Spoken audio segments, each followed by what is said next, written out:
Tesla just announced a lower cost Model Y and Model 3 at about $40,000 and $37,000. That's $5,000 or $5,500 below the next rear-wheel drive Tesla Model Ys, which now those are branded as premium. Not bad, but I was expecting a lower price. The $7,500 tax credit expired last month.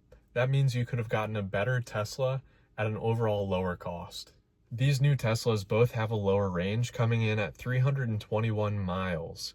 That's roughly 40 miles below the premium rear-wheel drive models of each car respectively, the Model Y and the Model 3. But for most people, that's more than enough, especially for daily commutes.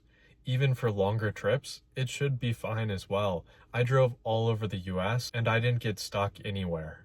One curious change with these new models is that they no longer come with FM, AM radios, and there is a little bit of a fight with entrenched powers trying to keep those in place with new cars. They're saying it's for safety communications. Via Congress, they're trying to make that a requirement, but I think it makes sense to remove those.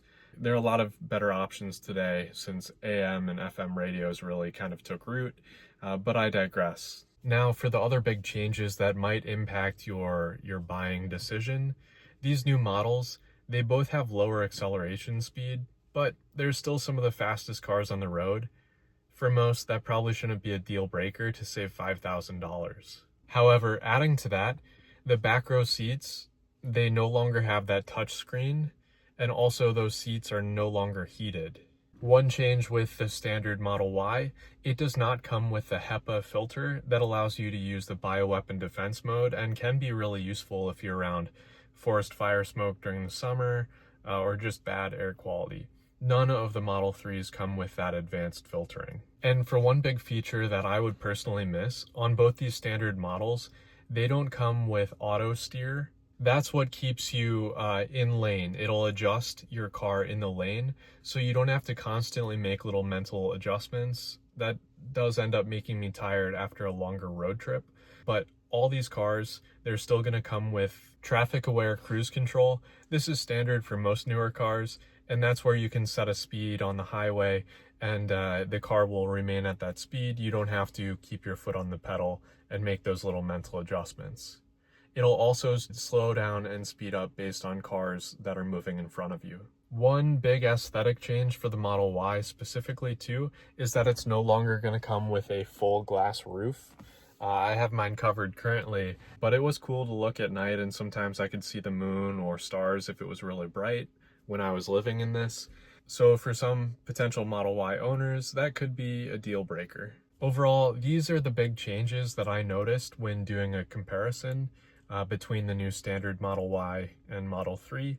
And for most people, these standard lower cost models are still the better financial move. But I'm surprised we didn't see a bigger price cut on the existing we didn't see a price cut at all on the existing models. These are new spec down models.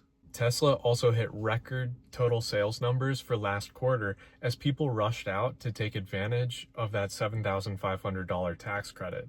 Now this quarter, with this new announcement, it will spark some buying demand, but I don't think it's going to be that big. So a new record quarter probably won't happen for a while.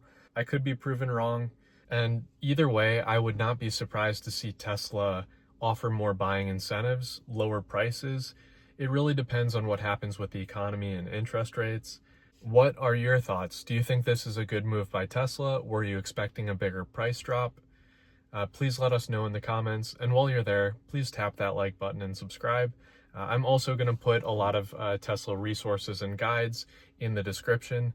If you're considering buying a Tesla, you might find some of those useful. Thanks for stopping by, and I hope to see you again soon.